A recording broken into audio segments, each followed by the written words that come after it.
All right, so say you want to create some components that you might reuse later on down the line. This is kind of a common practice for a UI designer or a web designer or anyone in the user experience field. There's repeatable elements on a website these days that just get the same styles and inherit the same kind of look and feel across the board. And design software has come a long way in such that there are now these things known as symbols that will update in real time if you do change them later on. To create a symbol in Affinity Designer, you can start with a button, for instance here, and then we have a secondary flavor for that, and then say a navigation bar. If I wanted to create a symbol, we'll go to View, Studio, and Symbols to start.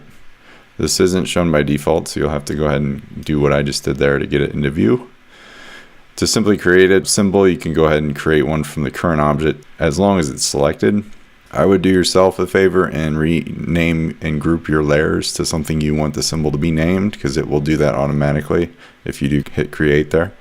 You can rename it though if you want to, if you control click or right click on it. To reuse the symbol, say your design calls for a few buttons in a row, something of this nature, but then the client sees it and isn't quite wild about the style. So say you want to update it, change it, you can do so all at once. So let's go like an inverted button kind of look here. So I'm going to swap the fill for a stroke, and then the text itself will be black or dark like that. So you notice everything updated in real time, and that's very useful. Over in the layer palette, you'll see all the layers to the left have this orange kind of gradient tone to it. That's indicating that it is a symbol within the layer itself. And it'll even tell you symbol to the right in parentheses, just to give you a real quick perspective. Now say you have a symbol, but you want it to kind of not be like the rest. Maybe for instance, you don't want this unfilled look. You can go ahead and hit detach, and it'll actually stop being a symbol at that point. So you'll notice the layer updated there. If you still want it to be a symbol, I'll undo what I just did there. If you still want it to be a symbol, you can go ahead and just unsync it. So you can choose to synchronize certain edits across certain symbols. So at this point, this is still a symbol if I just unsync it.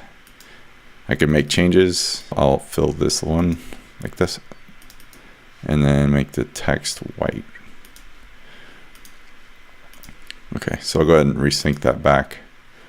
Now, if I do make any changes to other buttons, this one won't update still, but it is still a symbol. So you can go ahead and change certain characteristics. Let's make all the buttons just a different stroke color, maybe blue.